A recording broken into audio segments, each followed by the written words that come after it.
1 billion people in the world suffer from hunger. Nearly 2/3 of these are farmers. A pioneer of fair trade and expert in international trade, Tristan Lecomte travels the world to uncover the daily lives of the men and women commonly known as small producers. Through their stories, they reveal how our means of consumption can have serious consequences for the future of these farmers and their families.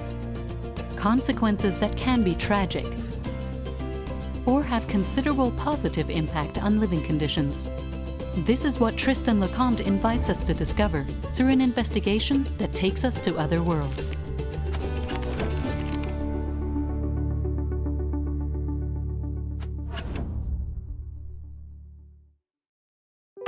Maize, or corn, is the most cultivated grain in the world before even wheat and rice. 70% of the world's production of maize is destined for animal feed, 20% goes to industrial pharmaceuticals, and 2% is for the fabrication of ethanol. Only 8% is produced for human consumption.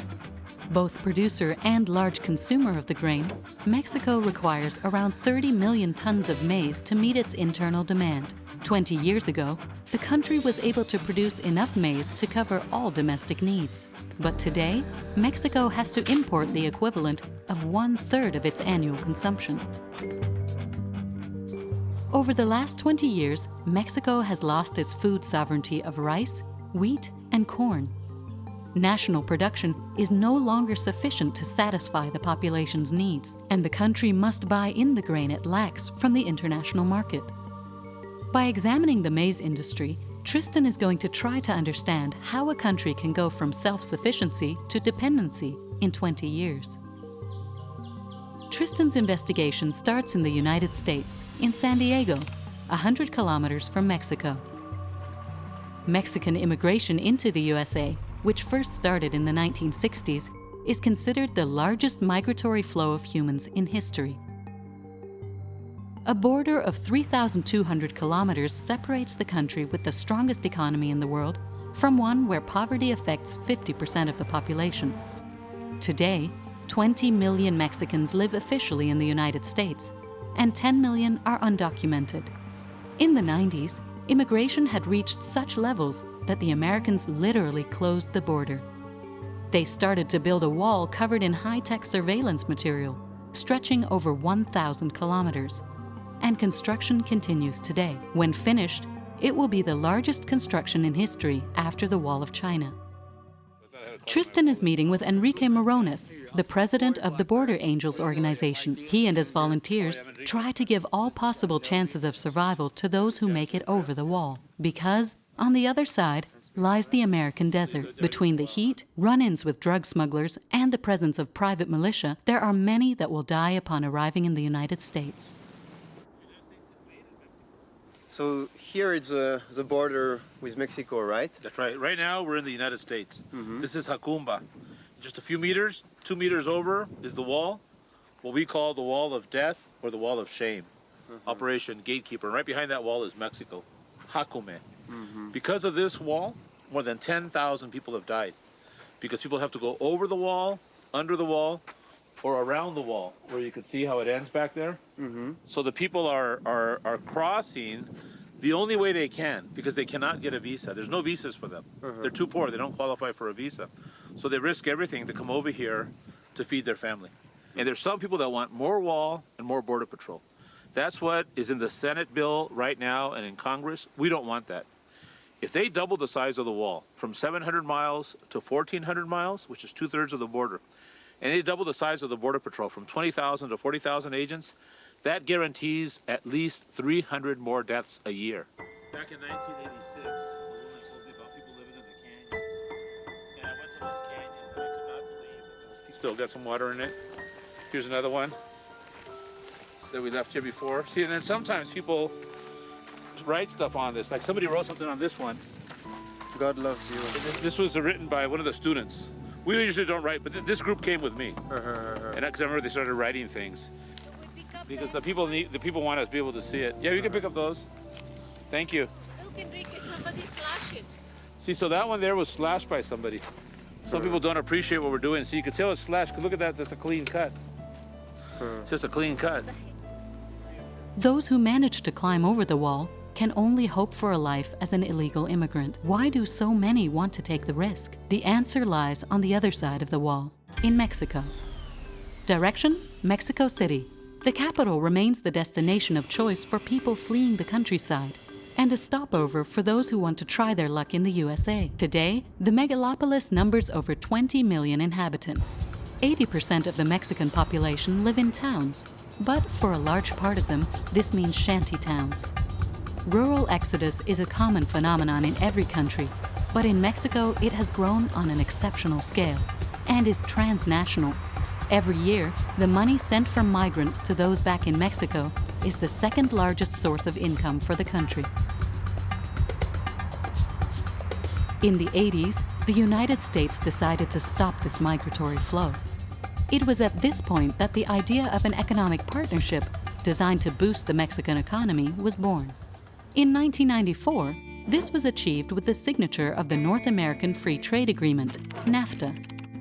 The objective was to establish a large shared economy market from Central America to Canada. No more protectionism, no more customs barriers. Mexico, a developing country, would logically be boosted by its powerful partners. In 20 years, Mexico has become the 12th most powerful economy in the world. But this growth has its price and has profoundly transformed Mexican agriculture. At the start of the 80s, the industry represented around 10% of internal gross production, compared to barely 4% today. During the first years of the treaty, rural exodus increased considerably. Every day, on average, nearly 600 farmers abandoned their land, leaving for Mexico's cities or the USA. The United States had already started building the wall, and according to Laura Carlson, an American economist based in Mexico, it was because the Americans had anticipated and perhaps even premeditated this scenario. I remember going to interview the representative of the United States International Trade Administration. Initially, you worked for him, then you switched sides when you realized that the treaty was going to cause major damage to the corn farmers, right? Yes, at the time I worked for the American Chamber of Commerce. I produced research on the impacts of the NAFTA agreement. I had some doubts, serious concerns right from the start. I went to speak to them about it, and at the Chamber of Commerce, I met representatives from North American multinationals. They were completely euphoric about this free trade agreement. They all thought it was the dawn of a new golden era, not just for them, but also for Mexico, that everything was going to work like the theory promised it would. Poverty would disappear thanks to free trade. Yes, obviously. Poverty would disappear, immigration would cease, and so on. And naturally, the American multinationals would have new markets here in Mexico, and Mexico would benefit too. I asked the American representative, but what's going to happen to the 3 million small corn producers? He said, word for word, well, they'll have to stop working. They won't be able to earn a living producing maize. I was shocked and asked him, so you're going to uproot 3 million farmers with this treaty? Yes, he replied, and he explained how everything had been planned. For him, it was a good thing because it was always very expensive to develop certain services in the countryside, like electricity, for example. It was really too expensive, and it would therefore be a lot more economic if they all just moved to the cities. In fact, he almost suggested that the Mexican countryside life should die out. He didn't see any reason it should exist. No economic reason anyway, because when Mexico opened its borders and market to American maize, two agricultural models were forced to compete with one another. On the left, an American farmer. He produces on average 8 tons of maize per hectare. On the right, a Mexican farmer who produces on average 3 tons per hectare and who doesn't receive any subsidies. The treaty requires that all the signatory states cancel subsidies to the agricultural sector. However, the United States continue to subsidize their maize via export subsidies. The main consequence for the livestock industry in Mexico, which represents 1/3 of the country's annual maize demands, is that it has become far cheaper to buy the American grain than local maize. Inevitably, numerous businesses have gone bankrupt and the farmers forced to leave. How was the Mexican state able to sign a treaty that was so disadvantageous to a whole sector of the population? Cruz Lopez Aguilar, the current agricultural attorney general, said right from the start of the treaty, Mexican agriculture has been sacrificed on the altar of free trade and the NAFTA treaty. Bueno, lo que sucede es que efectivamente la impresión que nosotros tenemos, hablaría yo como Let's just say that at the time, that's the impression we had. I was speaking as the director of one of the largest farmers' organizations in Mexico. For us, and it was at that moment that we understood, it was clear that the treaty was not going to be respected. Before the NAFTA was established, even before signing with the USA and Canada, to be able to meet the standards of the treaty, we had to cancel all agricultural subsidies, and our farmers were left completely unsupported. At the start, we thought that this was a preliminary stage. We thought that after, there would be changes, especially concerning the cancellation of subsidies for the USA, Canada, and their partners. But actually, they never intended to respect the treaty. The treaty contains a nonsensical clause. It obliges Mexico to buy merchandise from the USA's commercial partners through a system of importation quotas. We are obliged to import white, genetically modified South African maize, even if, like now, we already have it in stock. We have to buy it even if we have enough in our warehouses. In summary, if we stick to the maize industry, the NAFTA has simply allowed American producers to penetrate the Mexican market. Only a few large cultivators have been able to compete with the American competition. The large majority of small and medium-sized farms have disappeared. It is estimated that there are 3 million maize farmers in Mexico, of which 10% produce 85% of all the crops. They work for the food processing industry. These producers are linked to 5 Mexican or American multinationals, which then collect the corn and turn it into tortilla flour. This pancake is the main element of the Mexican diet. Its preparation, passed down from pre-Hispanic civilizations, has not changed for thousands of years. The corn is boiled in a mixture of water and lime through a process called nixtamalization. The resulting dough, called masa, is then cooked to produce a pancake, which is then filled with chicken, vegetables, and spicy sauce. It's the most popular form of street food, even more than the burger.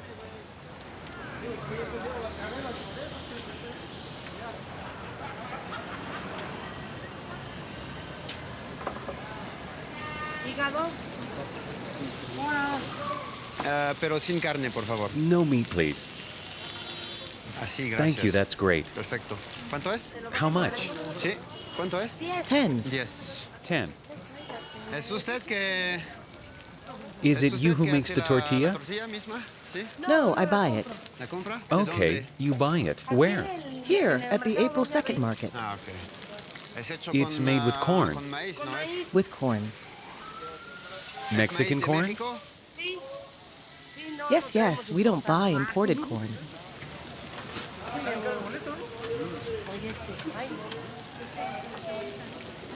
Riquísimo. Excellent. Sí.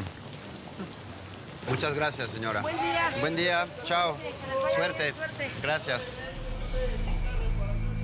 The production of Mexican corn is almost exclusively destined for transformation into flour for tortillas, tacos, and other quesadillas.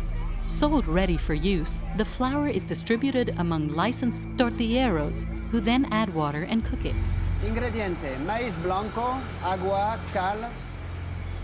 Puede contener aditivos. Ingredients: white maize, water, lime, may contain additives. This is how you make a good, mass-produced tortilla. Organized into veritable cartels, the industrial tortilla giants control the entire sector. The leader is Maseca, a Mexican multinational, the tortilla queen. Every year, the company produces enough flour to produce 140 billion tortillas. The main factory is located right by the archaeological center of the Teotihuacan pyramids. Are the huge Maseca silos our modern-day version of the Aztec pyramids? Tristan is meeting the factory's technical manager and the communications manager. He learns that they only use one type of maize in their flour here. Why do you choose only one kind? And how did you come to choose this one specifically? So there are several different varieties, but we only use the maize we call Blanco Nacional. There are other varieties than Blanco Nacional maize, but we don't use them. It's Conalsa, our supplier, who sends the different varieties to the companies in the group. But actually, they only send one, Blanco Nacional. Yes, one, the Blanco Nacional. Because it's the one we use and the best for making the flour. With a different type of flour, the quality wouldn't be the same. The company's quality control process is very strict. There are rules to follow. That's why we only use white maize, whose characteristics correspond with our quality criteria. You don't think that there's a risk in only using one variety? You could lose the other varieties of maize. I think you'd do better to ask our buyers and consumers that question. In any case, here we only use Blanco Nacional maize. Let's imagine for a moment that French wine was produced using only one grape. This is the situation that Mexico risks facing, and unfortunately, it's just a part of the problem. The environmental consequences of NAFTA could be a lot more dangerous. 88% of imported American maize is genetically modified. GM maize is a plant whose genes have been manipulated so that it is considerably more profitable for the farmer. It provides larger harvests and reduced production costs. At least, that's what is promised.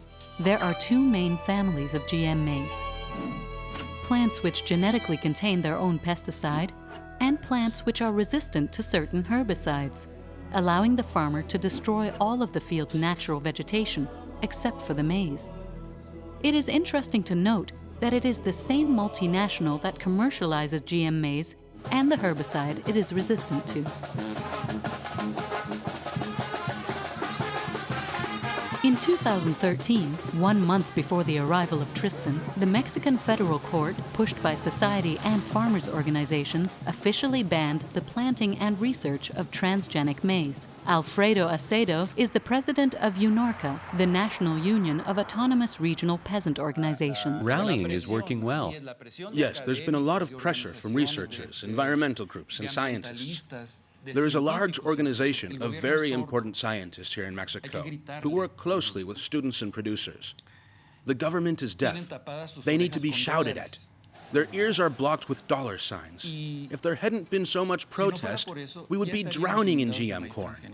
Last year, Monsanto, Cargill, and 2 or 3 other seed companies asked to plant 1,004,000 hectares for trials. Just over 1 million hectares.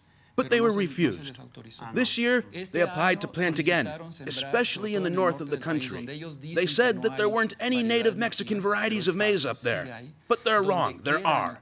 No matter where you are in Mexico, if there's an Indian community, there will be native maize.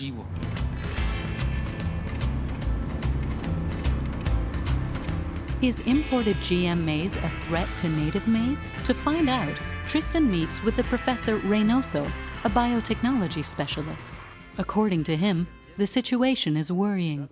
When you analyze native Mexican maize, can you find traces of genetic modification? Yes. You've seen it? Well, there are 2 cases which prove that it has already arrived in the country. The first at Oaxaca and the second at Puebla. For the Puebla case, the study was made public about 2 years ago. It's the work of a third-year university group from the Puebla region, close to the Oaxaca border. They analyzed native maize from samples taken in the region. evaluated and studied them to see if they contained transgenes. 33% of the native varieties tested did contain them. This is a very high percentage. And yet this region is far from where we first detected traces of transgenes in native corn. How did this happen? We don't know. It is assumed that this contamination comes from fields where genetically modified American maize has been planted illegally. The productivity of this maize has attracted the curiosity and interest of numerous maize farmers who aren't afraid to try their luck despite the ban. Carried by the wind, pollen can travel several kilometers, so the contamination of native plants is possible because despite what one might hear, GM maize is not sterile. This is how it can naturally hybridize with native maize. Some people claim that this contamination is deliberate. It's true that once all native maize is affected, how can we ban genetically modified farming?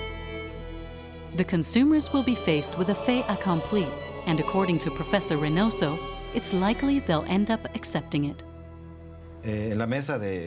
Genetically modified or not, tortillas will always be a part of Mexican cuisine. And believe me, when the average guy goes to the market, buys some tortillas, takes them home, and starts to eat, believe me, he's not asking himself whether they're GM or not. Honestly, I don't ever ask myself that question when I'm eating. We don't talk about it. We're happy eating good tortillas. So it's better not to ask. Exactly. And believe me, that's what happens in most Mexican households. There might be a few who refuse to eat GM tortillas, but I don't think that's the case for the majority of Mexicans. On hearing this, one can't help but be concerned about the disappearance of Mexican maize biodiversity, whether it be for the benefit of Blanco Nacional maize or through infection by transgenes. Today, only indigenous communities still cultivate native maize. The plant is a part of their culture, part of their history. Year after year, they select the best corn seeds and replant them, gradually improving the yield over time. It's a marginal production, which is mostly reserved for self-supply. Will this be enough to save the unique genetic heritage of Mexican maize? If there are solutions, they have to be on a human scale and applied throughout the countryside. Solutions should be long-lasting for the population and the environment, and they must especially be economically viable. The urgent priority is to protect the native maize.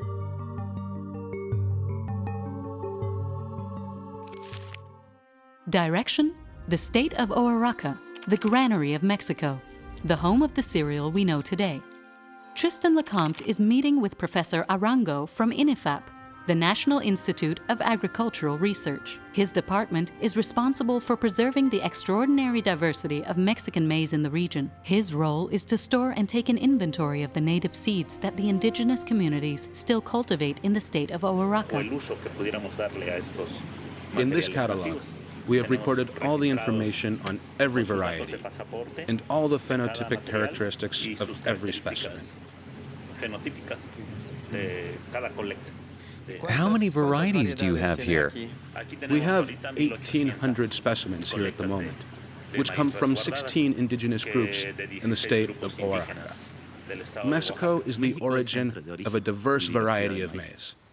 And that's why there shouldn't be any GM farming, because it endangers biodiversity. Maize comes from here and has spread to all corners of the world. That's why its preservation is so important. Why is that a risk? Why does the introduction of GM maize represent such a risk? It's a risk because we have a wide diversity of maize. We have 60 species in Mexico. There are 35 in Oaxaca alone. It's a wide diversity that we should protect for future generations. The problem is that we don't know what effects GM plants have on native plants, how they might be affected in their phenotypic or genetic structure. We don't know because there have not yet been any studies that can confirm the risk is X or Y. So there is still a risk. Are you worried that the GM maize could contaminate all the maize in Mexico? Well, there is always that fear, which is why we are looking for solutions working with the rural communities to avoid losing the maize. It's why we work with biodiversity guardians, with community seed grain banks. We work with the producers to improve the quality of the maize so that they can create their own varieties and improve their native maize. The objective is for them to have larger yields or better quality seeds.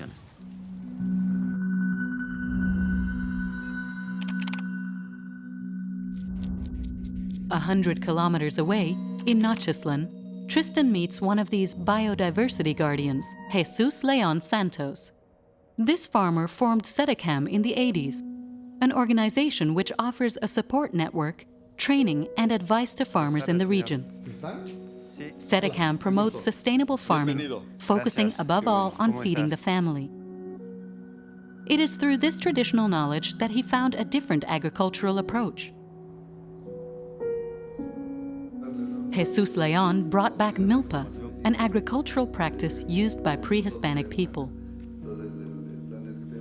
Not as high-tech as genetic modification, milpa is nevertheless considered by the FAO, the Food and Agriculture Organization of the United Nations, as an effective way to protect the food sovereignty of a country. Can you explain what milpa is? For us, the term milpa means diversity. It's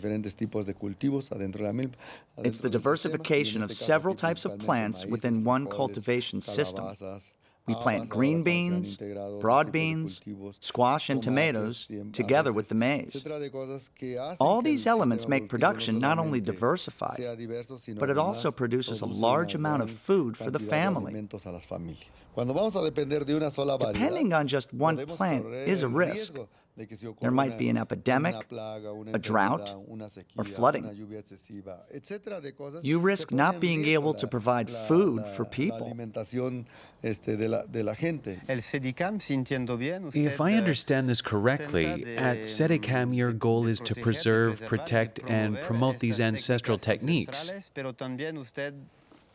But you also combine them with new methods and new techniques, using science, so these systems become more productive. Is that right?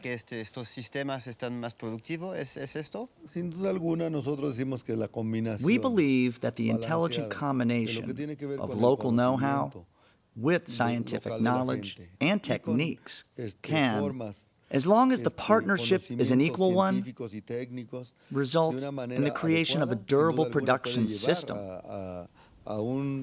In any case, it allows us to ensure sufficient food production for a family without affecting the environment.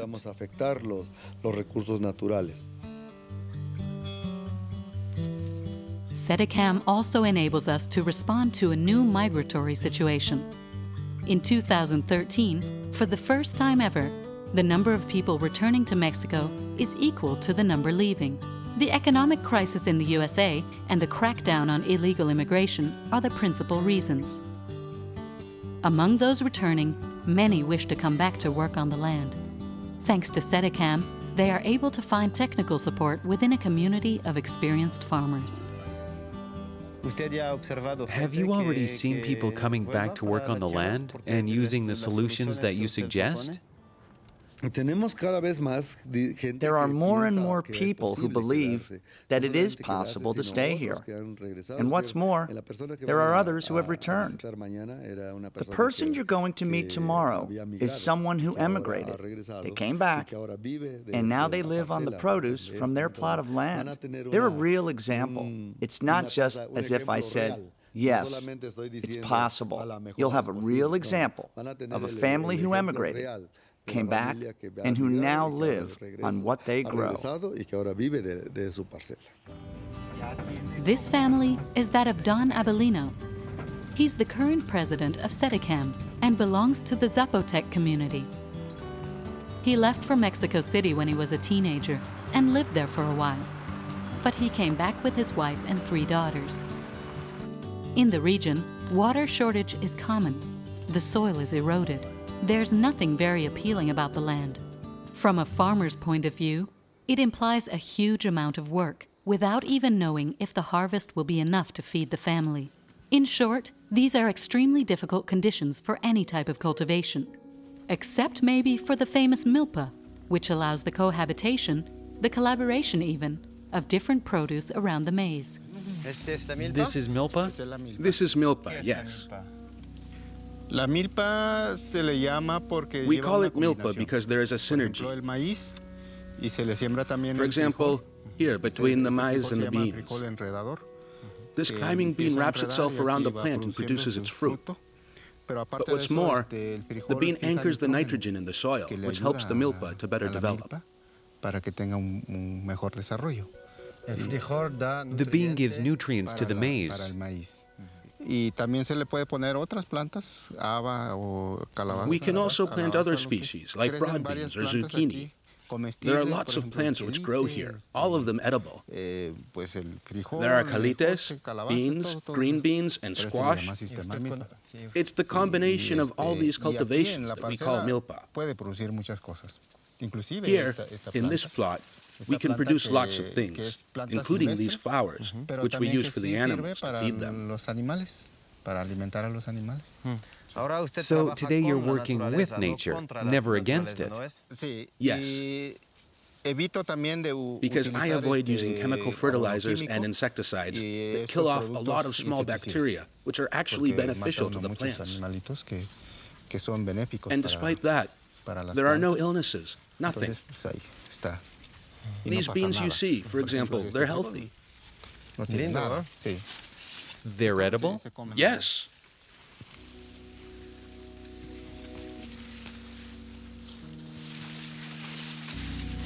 Oh, sorry.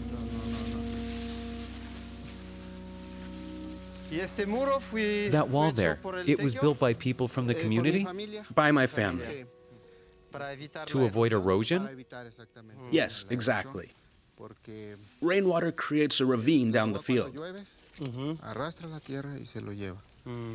So the wall acts as a barrier.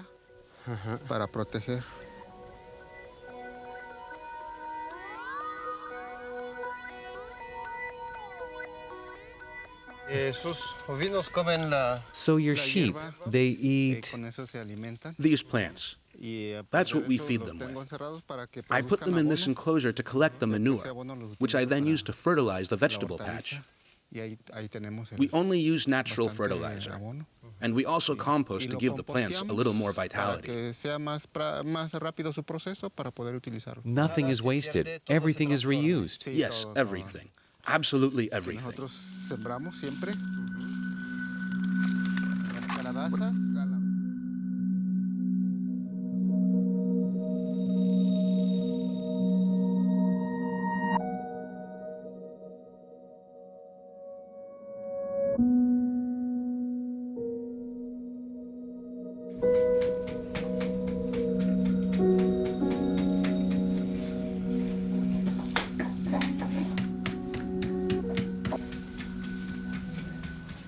Can I try and do one? Yes.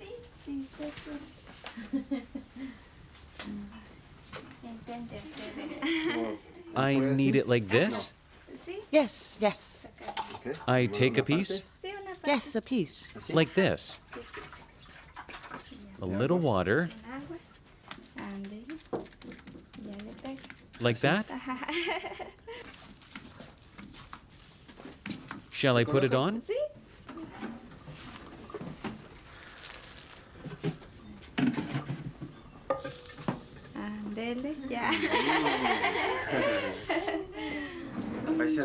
That'll be my breakfast.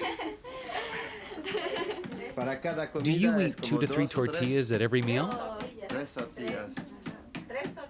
3 tortillas. We're at 3 now for lunch, and then 3 more for dinner. That makes 6 already. It doesn't look that appetizing, but it's soft and moist. I'm sure it'll be delicious.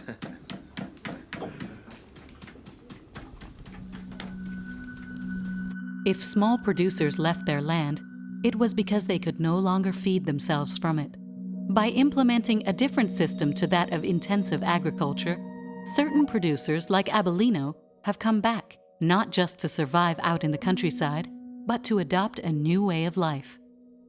Entonces, cuando yo vengo aquí en esta comunidad, I decided to come back here to my community. I have always loved the countryside. I was also getting sick because of the stress of city life. Everything is rushed in the city, and I was under a lot of pressure. When I came here, I immediately felt calmer, and I told myself that I would be better, and that it was the ideal place for a more relaxed life. That's why I came back.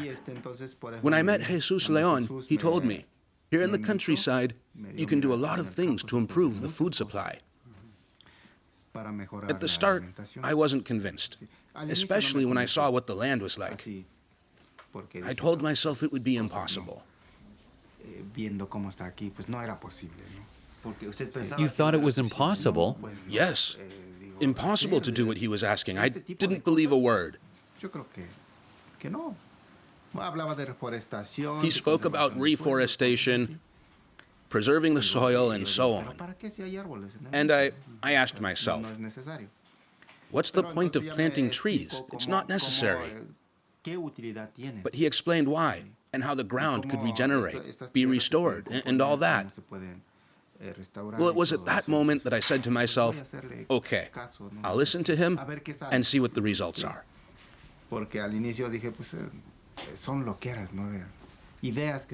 Because at the beginning, I honestly thought that they were mad, eccentric ideas.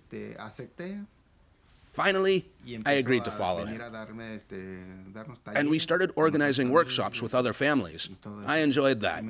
I joined his projects, and thus far I am still happy.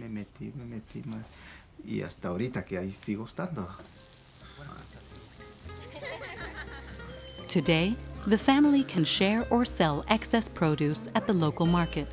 By easily providing for their own food requirements, they can now plan for the future. With Sedicam, Abelino helps to reinforce the region's social fabric. And by cultivating native maize, he preserves it in his own fields.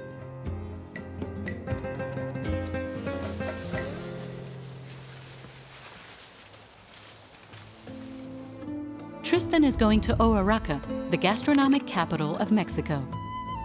Corn is vital to Mexican cuisine. Through its different varieties, it contributes to the country's rich culinary heritage, which tourists from all over the world come to enjoy. The tourism sector generates about 9% of the gross domestic product and directly employs 2.5 million people. According to the World Tourism Organization, Mexico has the means to make its cuisine a tool for tourism competitiveness. This financial aid is based on the authenticity and diversity of Mexican culture. It's a lucrative prospect which could revitalize the countryside long-term. Julio Cesar Flores is the president of the Federation of Restaurant Owners in Oaxaca. He is also a professor of ethno-cuisine in one of the town's universities, a science which connects the history of man to his food. The Mayans have a book they call the Popol Vuh. They say that the gods made man from maize. They made the bones from white maize and the skin with yellow maize. The men of maize. For the people of Oaxaca, it's simpler than that. It's the basis of our diet.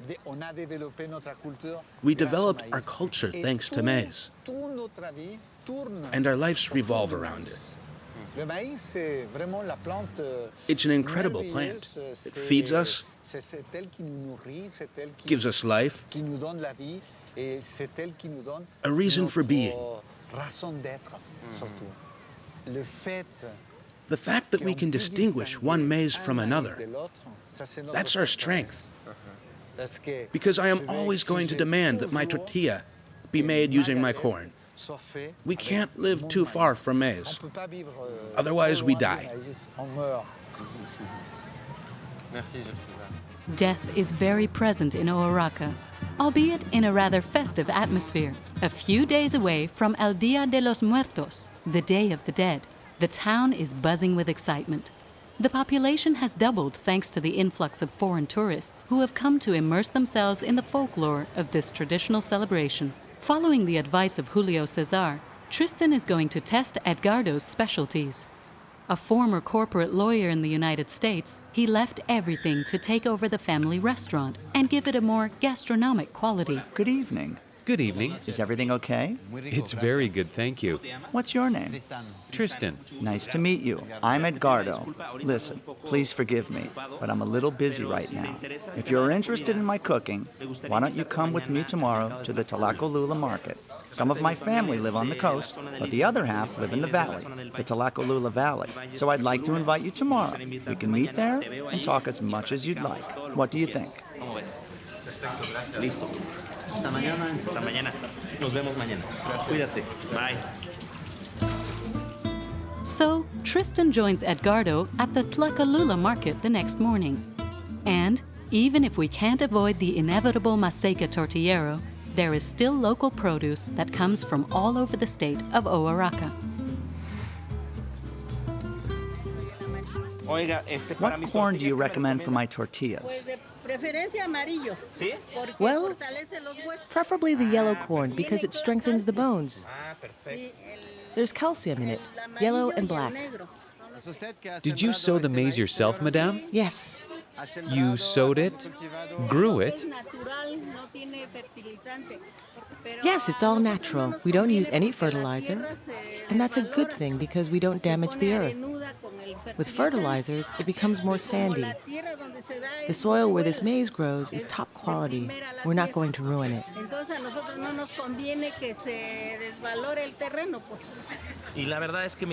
My real goal, coming back here, was both to help the people and empower my land, plus, especially, something which is very important to me, to defend my roots, defend my origins. How do I do that? Through food. That's how I try to defend my roots. And how do I help my state, my community? By consuming what the local farmers cultivate here. So you believe it's possible to support small producers while also ensuring your restaurant's success? I think that consuming local, original produce, which we call native or Creole sometimes, I believe that it gives you more than just eating industrial food. Because you bring, like I do in my kitchen, an added value. This added value implies the use of what we would call local food, authentic recipes. People give more value to this than something industrial. You ask, is this possible? Yes, it is. And I'm convinced that I'm the proof. Investing in local lands, in particular in order to develop authentic culinary tourism, is a defense against the purely economic logic of the food processing industry. In the state of Oaxaca, it is mainly the small producers who are becoming the guardians of the preservation and facilitation of Mexican culture. A real resistance movement has been organized.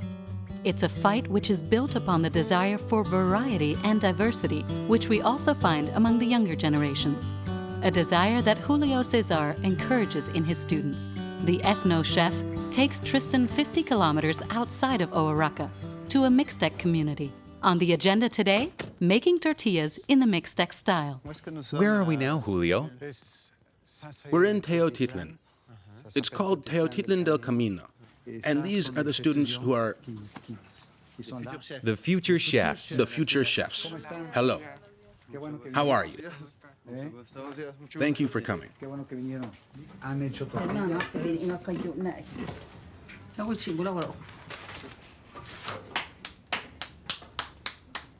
Bring the cheese. We're going to make a taco with cheese and sauce.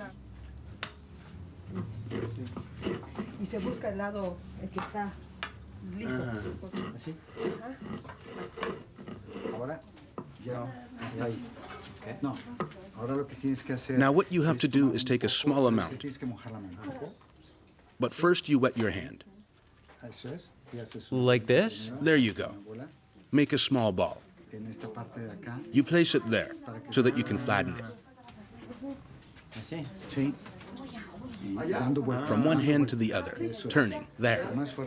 Harder.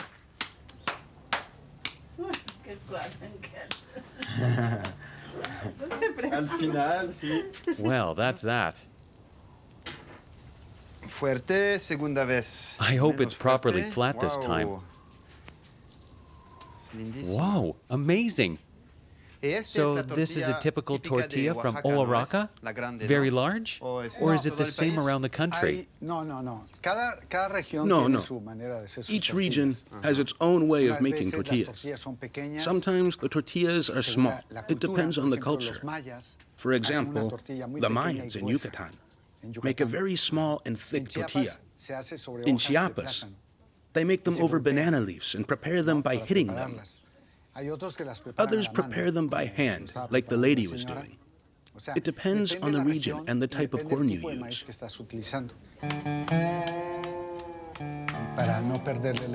Keep the shape. Keep this shape and use the center of the palm.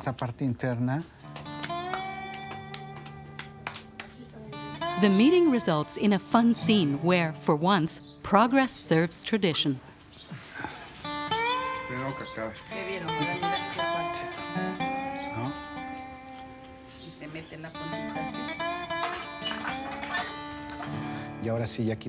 There, you can take off the plastic.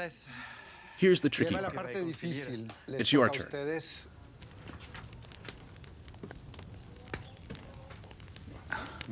That looks good. Ah, ¿sí? Así, para que no se salga la comida. Y se enrolla. Así. Se llama taco. That's what we call a taco. De plomo.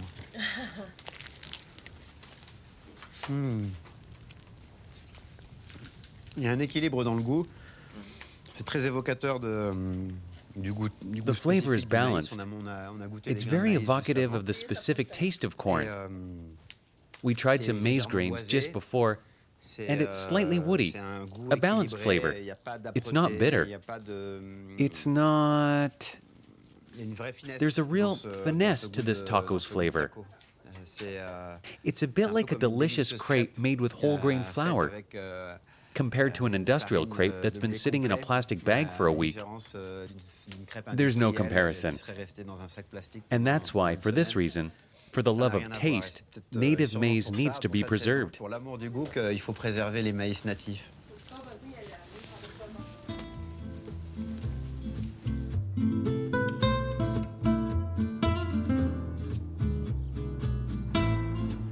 The cooking school is on the University of Oaxaca campus. Gastronomy is seen as a way forward for young Mexicans, as much as more conventional subjects. This is where Tristan meets up with Mauricio, one of the students with whom he shared those delicious Mixtec tacos. For the young future chef, culture and gastronomy are inseparable and are even an advantage for a chef. Before we even go into the kitchens, we have general culture classes on what we're going to prepare. Before starting to cook Mexican food, we have a class on cultural gastronomy. We need to understand why things are done as they are. It teaches us why, in our cuisine, there's an important place for religion, rituals, mysticism, and many other factors. It's not just a combination of flavors. It's a complete blend of culture and traditions. I believe it's really important to learn about our culture, to see it as an ancient culture, because at the end of the day, we need to know about the original production techniques, how it was done back then. Learning traditional cuisine is, I think, the basis for becoming a good chef. And that's true everywhere in the world, for us, who have such a rich culture, such a variety of food. It is important to learn how our cuisine was born, and especially how to preserve it. This is how we maintain our values and culture. A tradition growing in strength and energy on the town streets. It's the day of the day.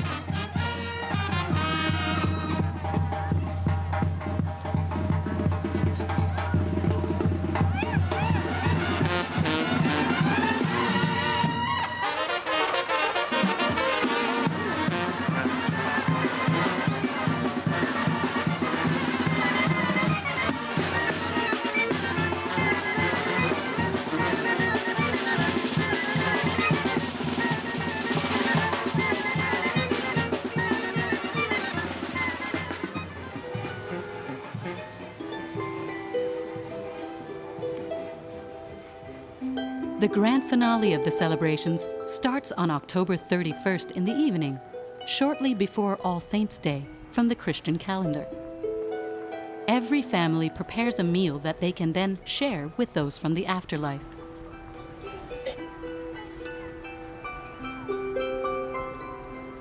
An essential ingredient, corn accompanies every meal offered to the deceased.